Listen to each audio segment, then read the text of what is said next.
Assalamualaikum warahmatullahi wabarakatuh. Salam sejahtera bagi kita semua. Salam Om Swastiastu, Namo Buddhaya, salam kebajikan.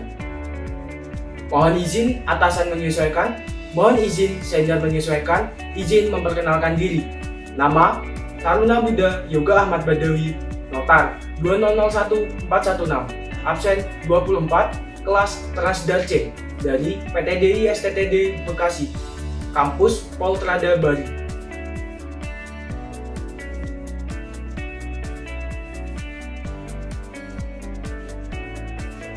Semangat pagi! Di sini saya akan mempresentasikan mengenai pengertian, bentuk-bentuk, contoh kasus, dan penyebab dari korupsi. Pengertian korupsi.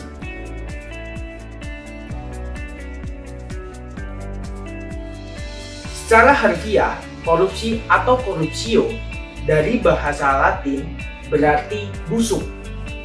Beberapa pakar juga menyampaikan pendapatnya mengenai pengertian korupsi. Salah satunya adalah Robert Lidgard.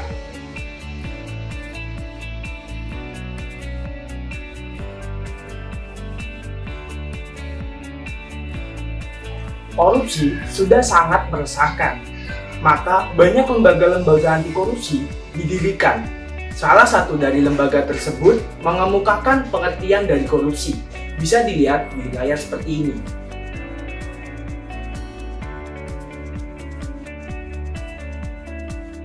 Secara yuridis, definisi korupsi telah jelas dan gamblang tertulis dalam UU No 31 tahun 1999 dan UU No 20 tahun 2001. Setiap orang yang dengan sengaja melawan hukum untuk melakukan perbuatan dengan tujuan memperkaya diri atau orang lain atau suatu korporasi yang mengakibatkan kerugian keuangan negara dan perekonomian negara. Definisi tersebut kurang lebih memiliki arti, yaitu korupsi adalah tindakan yang dilakukan oleh pejabat publik di mana mereka menyalahgunakan kepercayaan publik yang telah diserahkan kepada mereka untuk keuntungan sepihak.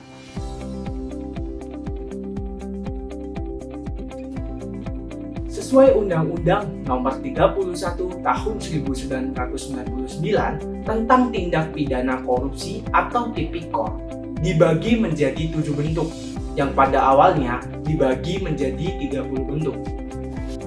7 bentuk tipikor. Yang pertama, penyalahgunaan wewenang sehingga merugikan keuangan negara.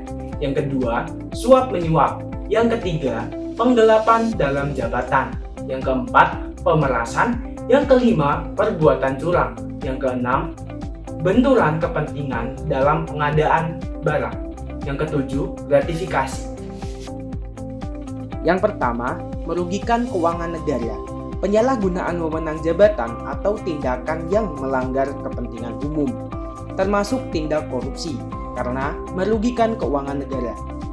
Misalnya, mobil dinas yang disediakan untuk keperluan pekerjaan pejabat negara justru digunakan untuk kepentingan pribadi dan keluarganya. Selanjutnya, suap menyuap.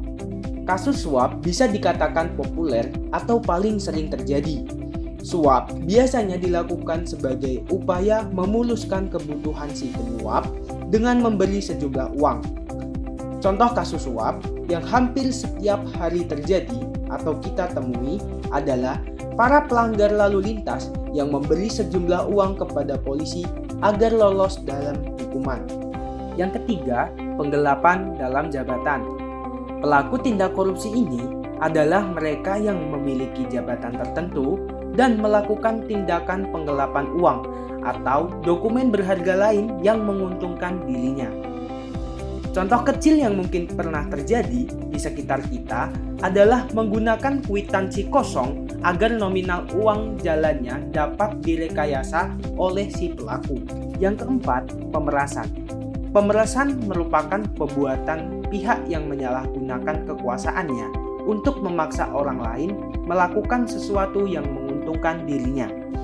Contohnya, pungutan liar atau pungli, yang dikenakan oleh aparat kepada masyarakat sebagai tarif pengurusan dokumen tertentu.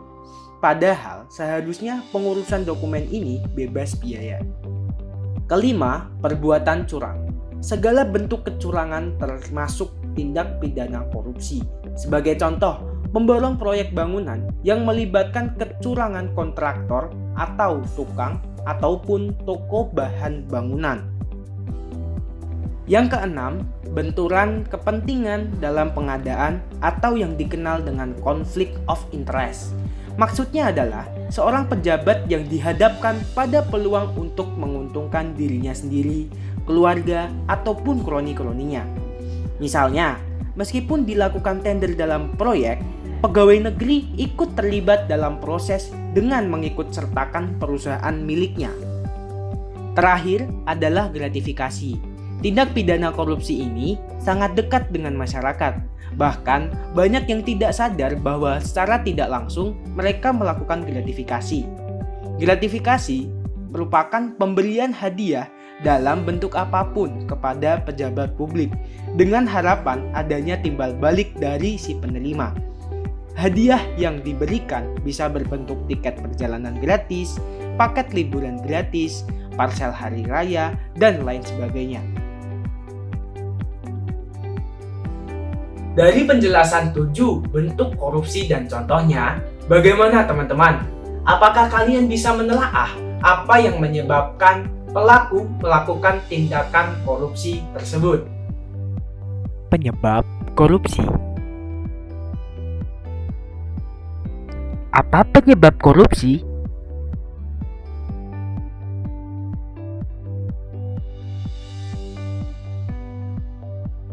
Menurut Gone Teori, faktor-faktor penyebab korupsi ini meliputi yang pertama, greed atau keserakahan. Yang kedua, opportunities atau kesempatan. Yang ketiga, needs atau kebutuhan. Yang keempat, exposure atau pengungkapan. Yang berarti itu konsekuensi yang dihadapi oleh pelaku kecurangan apabila pelaku terbukti bersalah. Pendapat lain menyebutkan bahwa korupsi dapat terjadi karena 3 hal: terpaksa, memaksa, dan dipaksa. Teman-teman dapat mencari tahu lebih lanjut tentang penyebab korupsi tersebut untuk meyakinkan teman-teman bahwa motif pelaku dalam melakukan korupsi itu beragam. Setelah mendengarkan pemaparan presentasi kali ini, harapannya teman-teman bisa lebih disiplin, jujur, dan bertanggung jawab dalam melakukan apapun sebagai upaya untuk menghindari berbagai tindak pidana korupsi.